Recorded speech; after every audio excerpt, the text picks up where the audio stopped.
Isang lalaki ang dinala ng spaceship sa isang kakaibang sistema ng bituin. Nang siya'y makabawi sa takot ay napagtanto niya na ito ay isang napakalawak at tigang na planeta, at binigyan pa siya ng artificial intelligence ng kapangyarihan. Napangalanan ng planetang ito dahil siya ang unang tao na nakatapak dito.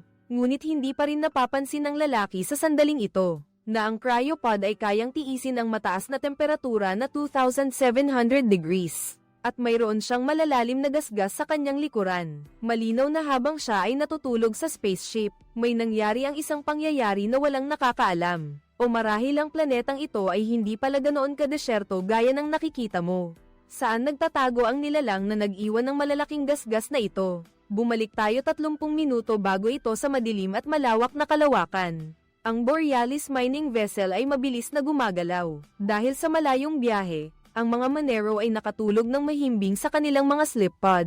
Pagdaan nila sa isang hindi kilalang planeta, ang barko, nang walang anumang babala, ay nahulog sa singsing.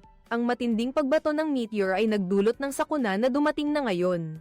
Isang serye ng mga meteor ang bumulusok patungo sa barko, at nang matukoy ito ng artificial intelligence, agad itong nagbigay ng babala at nagbago ng direksyon. Sinubukan itong umiwas, ngunit ang dami ng meteor ay higit pa sa inaasahan. Sa sandaling iyon, isang malaking piraso ng meteor ang tumama sa katawan ng barko. Ang tunog ng nagkakalas na metal kasabay ng sunod-sunod na sirena, ay mabilis na umalingaw-ngaw sa loob ng barko. Sa puntong ito, imposible na ang pagtakas. Ang artificial intelligence ang humawak sa ganap na kontrol. Tanging pagpipilian na lang ay ang agad na isagawa ang emergency protocol. Iyon ay ang pagsisimula ng huling awakening procedure. Sa puntong ito, ang pagkawasak ng barko ay hindi na maiiwasan. Ang mababang temperatura sa cryo bay ay nagising sa mga manero sa gitna ng matinding pagyanig. Si Andy, bilang isang ordinaryong manero sa barko, ay nagising din mula sa kanyang cryosleep, ngunit bago pa man siya makabawi sa pagkahilo, ang robotic arm sa kisame ng bay ay mahigpit na humawak sa kanya, at sinimulan ng proseso ng pagprint ng kanyang nanospacesuit. Isang kulay pilak na likido ang tumalsik at bumalat sa buong katawan niya. At mabilis na tumigas sa loob lamang ng ilang segundo, binalot ang buong katawan niya. Hindi pa man nakaka-adjust si Andy sa bagong spacesuit niya. Narinig niya ang isang malalim na tunog sa kanyang tainga nang humiwalay ang barko. Ang cryo chamber kung saan siya nakahiga ay naging escape pod, at inihagis palabas sa matinding bilis sa pamamagitan ng viewing window. Nakita niya ng malinaw ang hindi mabilang na mga meteoroid na parang yelo na bumabagsak sa pangunahing barko. Ang tanawing ito ay parang impyerno, na labis na nagpabigat sa kanyang kalooban. Ang mga escape pod ay binaril din ngunit hindi nakatakas sa kapahamakan. Sa huli, ang energy core ng mothership ay tinamaan ng higanteng meteoroid, at sumabog sa isang nakakasilaw na puting liwanag, ang shockwave. Agad na nagpasabog sa mga nakapaligid na meteoroid. Ang mga manero na hindi nakatakas ay nasunog din sa pagsabog. Ang tibok ng puso ni Andy ay agad na tumaas sa 200. Gayunpaman, hindi pa tapos ang isang unos, may isa pang dumating. Nakatakas lang mula sa pagsabog ng mothership, natuklasan ni Andy ang cryopod dahil sa epekto ng pagbuga at shockwave. Ang bilis ay malapit nang umabot sa limitasyon ng pagkasira habang bumabagsak. Ang hindi pa kilalang planeta sa ibaba ay mabilis na papalapit. Ang sobrang init na nabuo dahil sa mabilis na pagkiskes ay nagpainit sa labas ng pod, at kasabay nito, maraming cryopod ang sabay-sabay na bumagsak. Sila ay sumabog ng kusa. Mabilis na kumilos si Andy, nang umabot sa antas ng babala ang temperatura ng pod. Agad niyang pinindot ang deceleration button. 3 pangunahing deceleration plate ang lumabas sa nakabibinging tunog ng pagkiskes. Bumagsak ng husto ang bilis, halos hindi ka napahamak, ngunit pagkatapos ay walang magawa siyang pinanood ang buong sasakyan, na bumulusok sa bahagi ng bato sa harapan pagkatapos ng pagbangga. Bumalik sa sarili si Andy mula sa pagkabigla. Kinumpirma niyang wala siyang pinsala at agad na sinimulan ng built-in na pampublikong channel. Ngunit pagkatapos ulitin ang panawagan para sa tulong ng 3 beses, ang tanging sagot sa kanya ay static sa kanyang headset. Bumagsak ang loob ni Andy sa pinakamababang bahagi, lubos siyang nagduda na siya lang ang nakaligtas. Sa sandaling iyon, umilo ang pulang ilaw ng babala. May nakikita sa screen sa ibaba ng compartment ay may malaking bitak. Ang compartment ay nanganganib na gumuho kaya kailangan mong umatras agad. Hindi nagdalawang isip si Andy pero sa oras na iyon, matagal nang sira ang mga sistema sa loob ng compartment.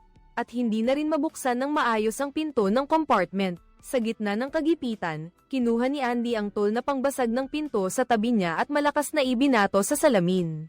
Nagtagumpay ang pagpalo, pero nang itulak ni Andy ang salamin para tumalon palabas, biglang tumagilid ang spacecraft at siya ay tumilapon ng malakas sa pader ng compartment. Habang gumugulong, napunit ng mga bubog sa bintana ang kanyang spacesuit. Sa sandaling iyon, isang babala ng pagtagas ng oxygen ang lumitaw sa loob ng helmet. Pinigilan niya ang pagkahilo at mabilis na kinuha ang sealant upang ayusin ang punit. Ngunit pagkatapos suriin muli, natuklasan niyang 42% na lang ang natitirang oxygen. Ito ay tiyak na isang sitwasyon na nagdudulot ng kawalan ng pag-asa. Mabilis na sinuri ni Andy ang data ng atmosfera ng planeta. Agad na naging seryoso ang kanyang mukha. Ang konsentrasyon ng carbon ay umaabot sa 77% dito. Ang nilalaman ng oxygen ay napakababa, 2% lamang. Sa ganitong kapaligiran, ang tao ay hindi talaga makakahinga. Ang pagtanggal ng helmet ay mas malalang pagka-suffocate dahil ang escape pod na ito ay walang oxygen generator.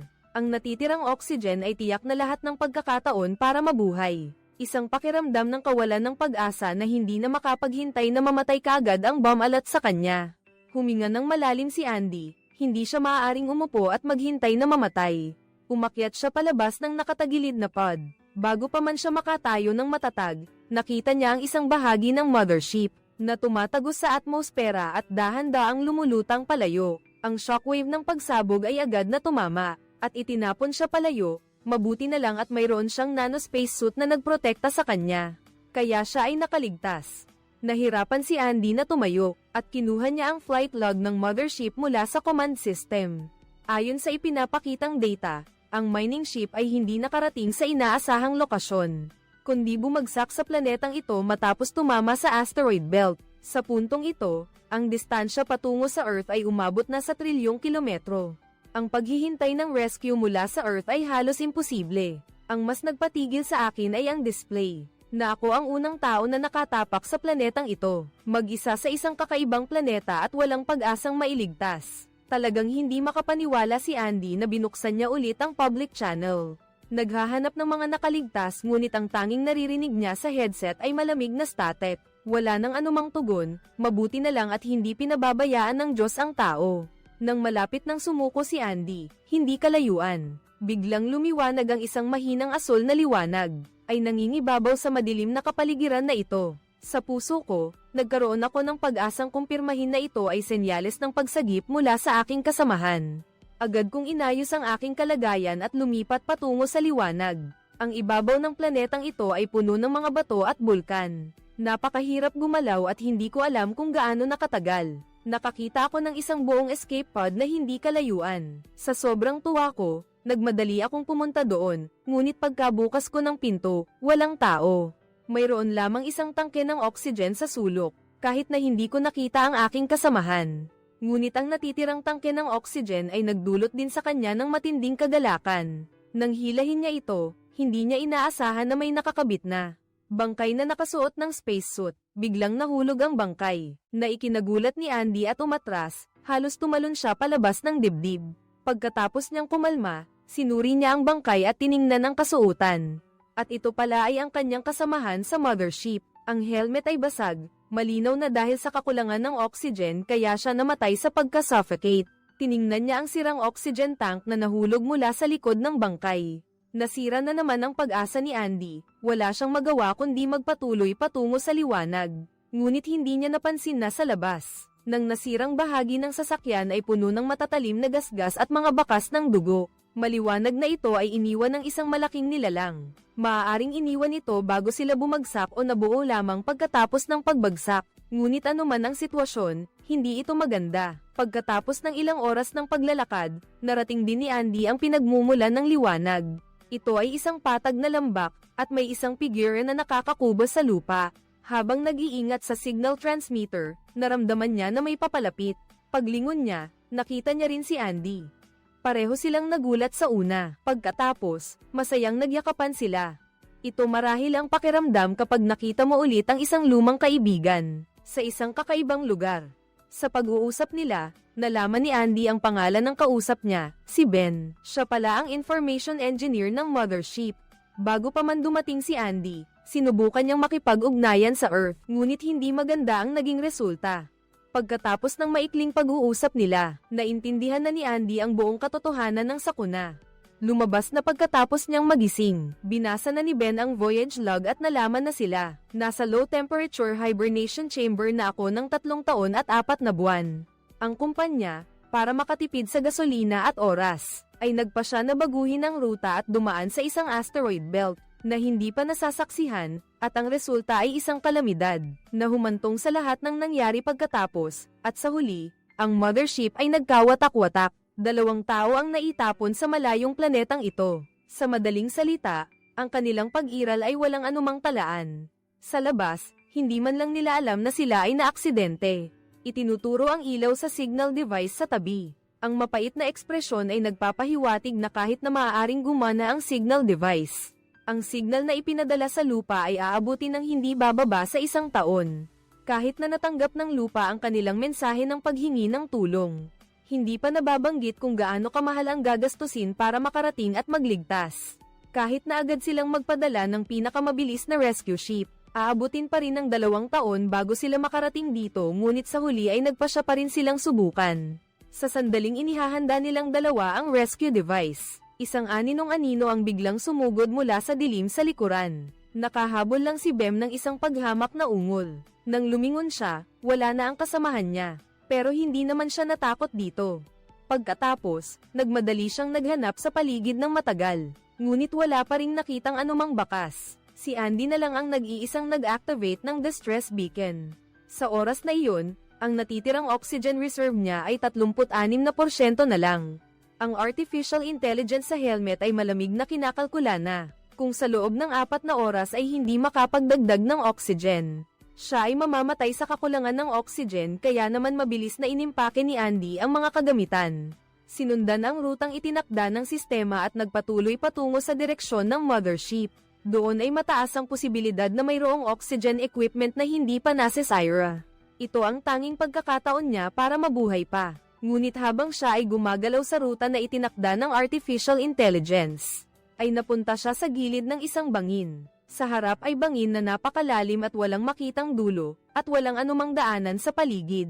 Si Andy ay nagmumura sa hindi mapagkakatiwalaang navigation algorithm ng artificial intelligence, bago pa man niya masabi sa sistema na magplano ulit ng ruta.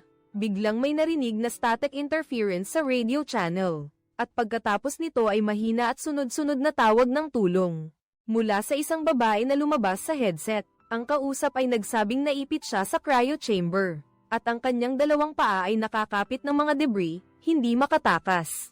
Agad na napunta si Andy sa isang mahirap na pagpipilian.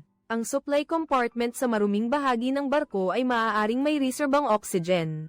Kung maubos ang oxygen, tiyak na mamamatay siya kung pipiliin niyang iligtas ang babaeng ito. Ibig sabihin nito ay isusuko niya ang tanging pagkakataong mabuhay. Habang nag-aalangan pa siya, tila nakita na ng estrangherong babae ang pagkalito ni Andy. Nag-text ulit siya para ipaalam na ang compartment na kinaroroonan niya ay mayroong oxygen replenishment system na may sapat na dami para sa 2 tao. Matapos mag-isip ng matagal, nagpa siya pa rin si Andy na magtiwala sa kabilang panig. Sa daan, nagpapalitan ng impormasyon ang 2 sa pamamagitan ng radyo. Ang babaeng nagngangalang Naomi ay mukhang isa ring ordinaryong manggagawa. Sa sandaling iyon, ang pagdinig sa boses ng isa't isa ay naging tanging suportang emosyonal sa planetang ito. Habang unti-unting bumabalot ang dilim sa lupa, napilitan si Andy na buksan ang mga headlights sa harap ng kanyang spacesuit.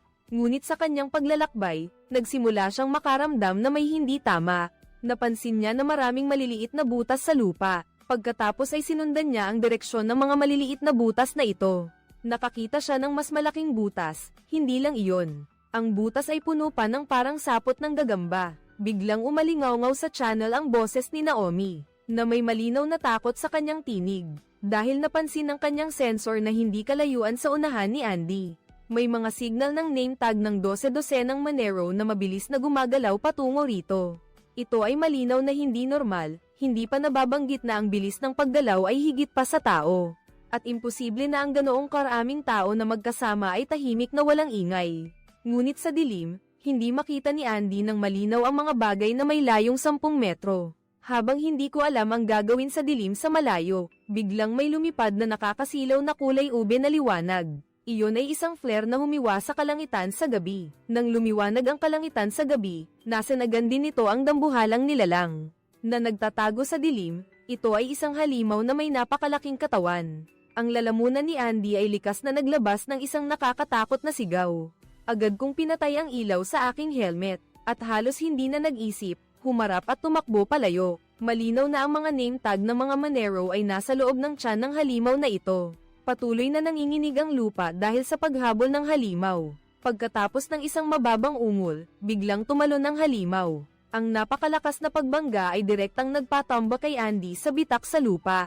Habang lihim siyang nagagalak na maaari niyang samantalahin ang pagkakataong ito para makatakas. Biglang gumuho ang yelo sa itaas, isang itim na kuko na parang talamang sumaksak ng malalim sa bitak. Hamampas sa tabi niya, si Andy ay nataranta at tumakbo ng mas malalim. Patuloy na naririnig mula sa itaas ng bitak ang tunog ng yelo at bato.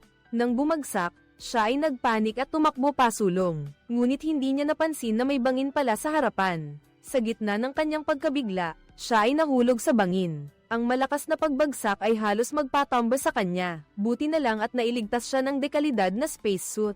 Sa kabutihang palad, pansamantalang nakaiwas siya sa pagtugis ng halimaw. Ni-restart ni Andy ang communication system. Ibinahagi niya kay Naomi ang panganib na kanyang naranasan at ang huling anunsyo.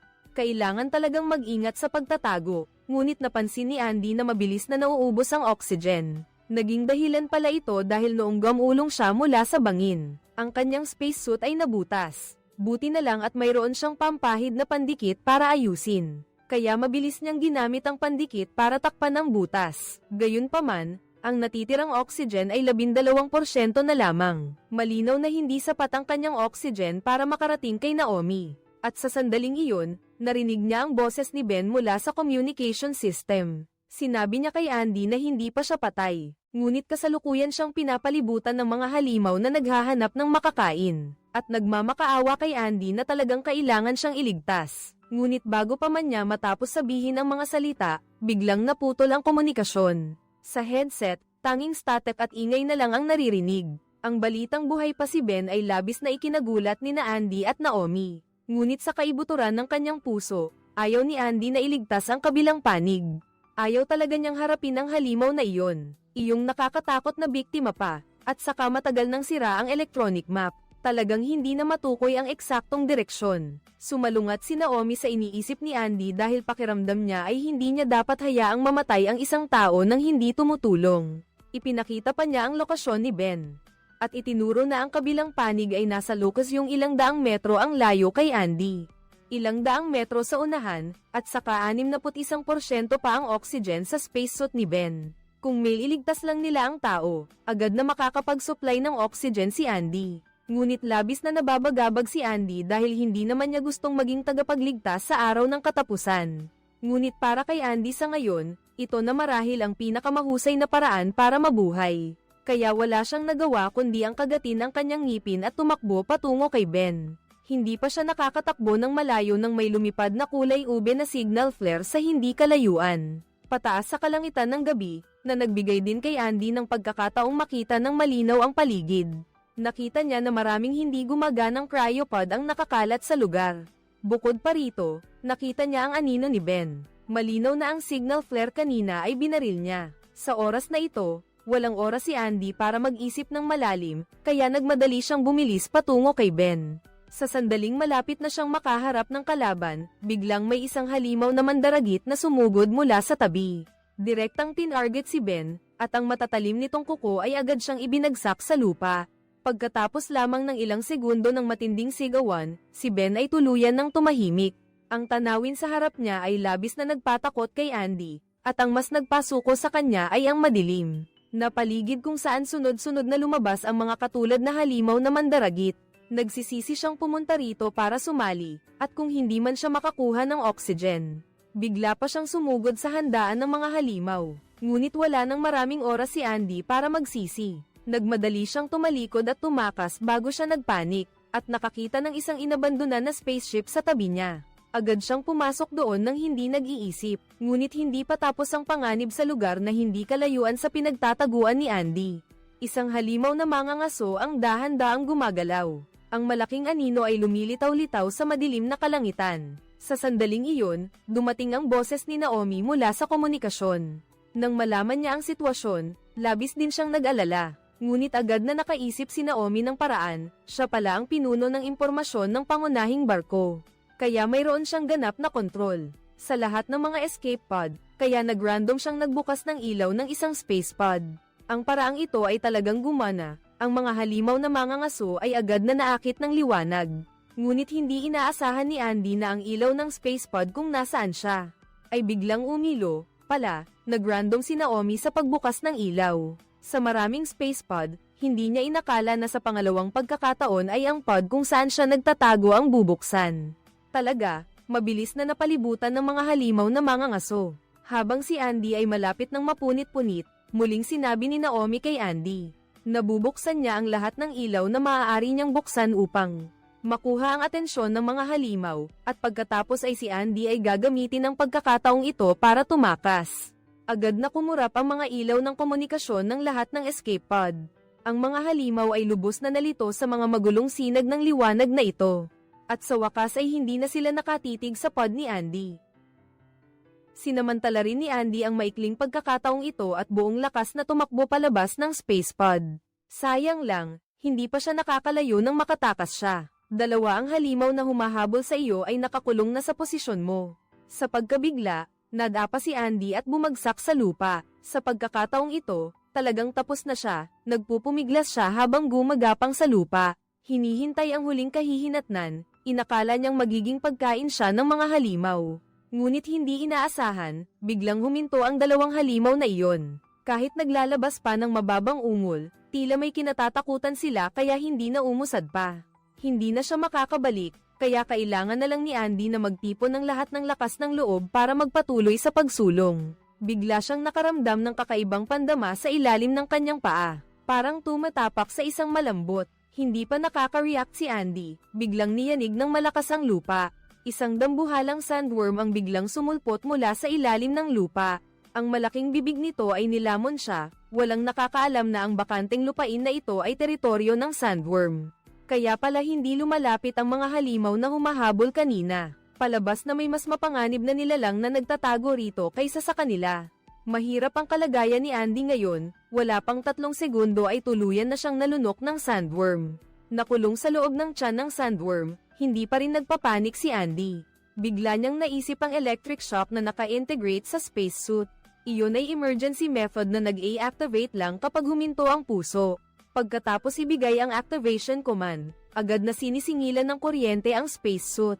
Isang napakalakas na high voltage electricity ang damaloy sa ibabaw ng katawan ni Sa. Ang halimaw ay agad na nakaramdam ng matinding sakit. Ang katawan nito ay malakas na nag-convulse at nagbuga ng dugo. Ngunit paano ito madaling sisuko sa biktima? Sa susunod, muli na naman itong sinimulang atakihin siya. Nang makita iyon ni Andy ay agad siyang lumingon at tumakbo. At sa kabutihang palad, hindi kalayuan doon ay may isang kuweba. Hindi na siya nag-isip pa at agad na tumakbo papasok. Ngunit hindi niya inaasahan na hindi rin palaligtas dito. Ang pagpasok ng hindi inaasahang bisita na si Andy ay nagdulot upang ang mga insekto na naglalabas ng kulay lilang liwanag ay agad na magbago ang kulay ng kanilang katawan at maging sobrang agresibo. Sila ay nagpangkat-pangkat at inatake siya. Si Andy ay napilitang sumunod sa lagusan at naglakas loob na gumapang palabas. Sa hirap at ginhawa ay nakatakas siya mula sa pugad ng mga insekto. Agad niyang sinuri ang antas ng oxygen, tila kalahati ng kanyang buhay ang lumipas. Ang numerong nakita niya sa screen ay nagpatigil sa kanyang paghinga. Ang antas ng oxygen ay 3% na lang, si Andy ay talagang nasa bingit na ng kamatayan. Mayroon siyang dalawang pagpipilian ngayon. Una, pumunta sa kinaroroonan ng bumagsak na pangunahing barko, 0.3 na kilometro ang layo. Ngunit hindi niya alam kung magagamit pa ang oxygen tank doon. Ang pangalawang pagpipilian ay tumakbo diretso kay Naomi, 0.8 na kilometro ang layo. Pagkatapos ng mahabang panahon ng pagtutulungan, lubos pa ring nagtitiwala si Andy kay Naomi. Ngunit kung pagbabasehan lang ang distansya, mas mataas ang tsansa ng kaligtasan kung pupunta siya sa pinagbagsakan ng barko. Gayunman, 3% na lang ang natitirang oxygen, malamang ay mahirap na siyang makarating sa kinaroroonan ni Naomi. Ngunit sa pagkakataong ito, hindi nag-atubili si Andy at diretsyong pinili ang lokasyon ni Naomi. Ayaw niyang harapin ng mag-isa ang mga panganib. Hindi pa niya alam kung may kasamahan pang buhay na makakasama niya. Tiyak na ito na ang pinakamaswerteng bagay. Napakaswerte, talagang ngumiti sa kanya ang kapalaran sa pagkakataong ito. Sa wakas ay tama ang napili niya bago pa man maubos ang oxygen. Nagsimulang umingay ang helmet na may babala, nakarating pa siya sa escape pod ni Naomi. Nakita siya ng kabilang panig at hindi nag-atubiling direkta. Nagbigay ng 30% mula sa kanyang reserbang oxygen kay Andy. Sa huli ay nakatulong upang makabawi siya mula sa bingit ng panganib. Matapos makabawi ng kaunting lakas ni Andy, agad siyang tumulong sa kanyang kasamahan. Maingat niyang inalis ang mga labi na nakakapit sa binti ni Naomi. Pagkatapos ng ilang pagsisikap, nagtagumpay siyang mahayla ang binti niya palabas sa tumpok ng mga nabaluktot na metal. Mabuti na lang at bahagyang nagasgasan lang ang binti ni Naomi. Walang malubha, subalit hindi pa nakakahinga ng maluwag ang dalawa. Mula sa kadiliman sa malayo ay may narinig na dagandong. Isang malaking bilang ng mga halimaw na mandaragit ang sumugod patungo sa kanila. Sa ganoong mapanganib na sitwasyon, hindi nagdalawang isip ang dalawa. Agad silang tumayo at tumakbo diretso sa isang direksyon. Mabuti na lang at malapit lang ang kinaroroonan ng bumagsak na mothership. Hindi tumigil sa paghabol ang mga halimaw sa likuran nila, nagmadali silang tumakbo pasulong. Sa sandaling malapit ng pagpira-pirasuhin ng mga halimaw na mandaragit ang dalawa. Matigas na pinindot ni Naomi ang button para isara ang pinto ng compartment. Ang mabigat at mahabang metal na pinto ay bumagsak ng malakas.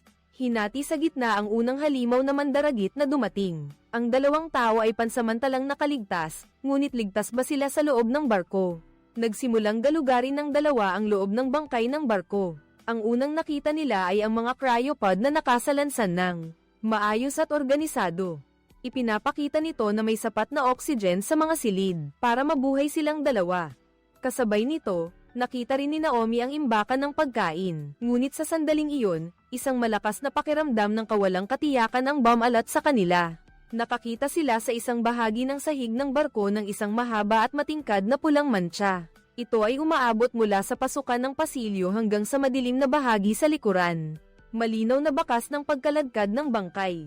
Pagkatapos nito ay nakakita sila ng maraming puting hibla sa malaking bulwagan na nakadikit sa kisame at sa sentral na panel. Sa sapot ng gagamba ay mayroon ding mga piraso ng spacesuit.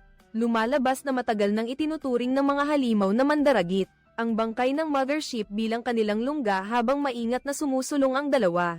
Isang higanteng halimaw na mandaragit ang lumabas mula sa kailaliman ng pasilyo. Muling umatras ang dalawa sa sulok at nakita na lamang ang halimaw na iyon na huminto sa gitna ng bulwagan. Bahagyang umumbok ang tiyan, isang kakilakilabot na tanawin ang lumitaw. Muli itong nagsuka ng mga piraso ng tao na nababalutan ng malagkit na likido.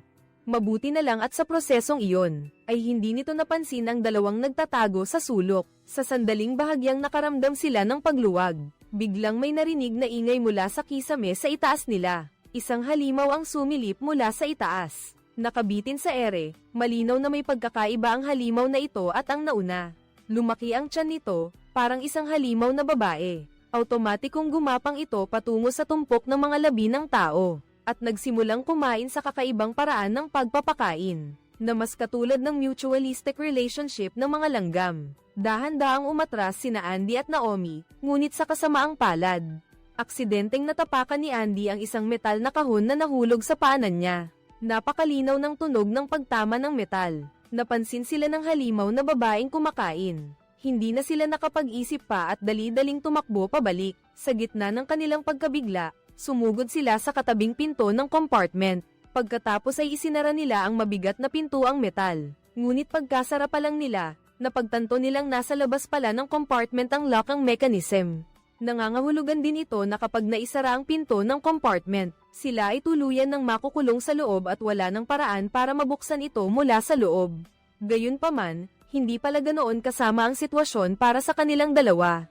Ang babaeng halimaw na naiwan sa labas ng pinto ng compartment ay patuloy na sinisira ang pinto. Matalas na kuko ang mabilis na kumamo at humiwa sa metal na pinto. Hindi inaasahang nabutas ang pinto dahil sa pagtama nito. Sa wakas ay nabuksan ang pinto ng silid at pagkatapos ay sumugod ito na nagpapakita ng pangil at kuko patungo sa inyong dalawa. Sa gitna ng panganib, napansin ni Naomi ang nasa likod ng spacesuit ni Andy. Mayroong isang kumikinang na kulay lilang bag ng spore. Hinawakan niya ang bag ng spore at inihagis ito patungo sa halimaw. Nang dumampi ang spore sa katawan ng halimaw ay agad itong pumutok.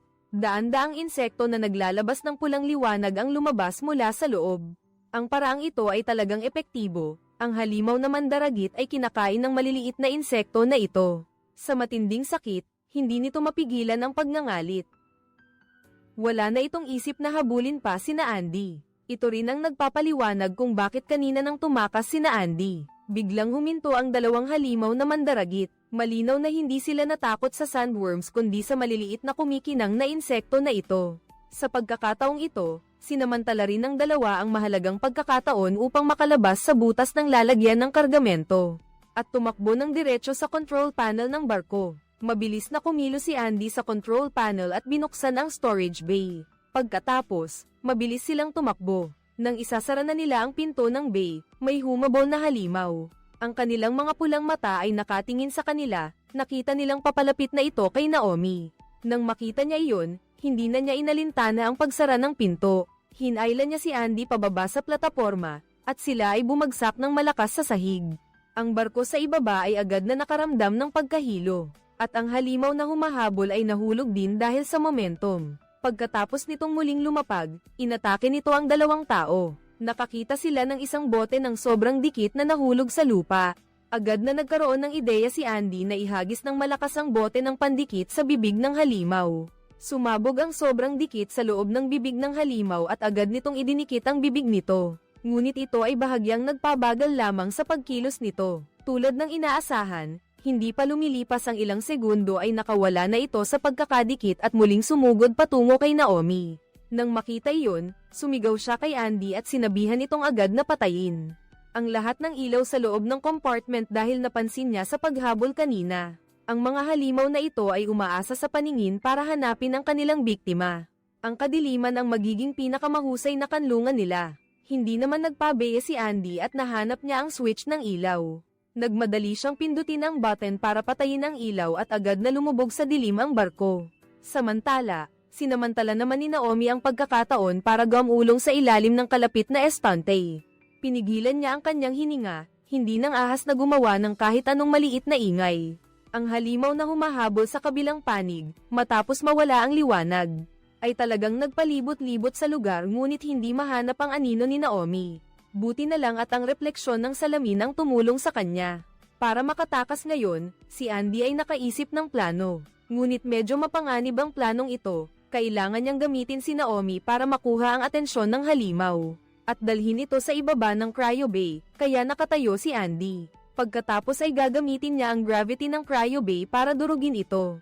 Hindi na nag-isip pa si Naomi sa oras na iyon, agad siyang naglagay ng mga ilaw sa kanyang katawan at tumakbo palabas dahil sa dami ng pinagdaanan nilang magkasama. Lubos na nagtiwala ang babae sa kanyang kasamang ito. Sa ilalim ng maayos na pagtutulungan ng dalawang halimaw na dinurog, ang agarang panganib ay sa wakas na lutas. Ang dalawa ay sa wakas nagkaroon ng oras para huminga. Malapit nang matapos ang kwento, ang dalawa ay nagtungo sa floor-to-ceiling window ng mothership. Nakatingin sa nagniningning na dilaw na liwanag, hindi nila maiwasang humanga ng lubos. Buti na lang at may sapat na oxygen at pagkain sa loob ng mothership. Gayunpaman, ano ang naghihintay sa kanila sa hinaharap? Natanggap na ba talaga ng Earth ang distress signal? Kahit pa natanggap na nila ang signal, handa ba talagang ibigay ng kumpanyang nagmamay-ari ang napakalaking halaga? Para iligtas ang dalawang tao, iwanan nyo ang inyong opinyon ha.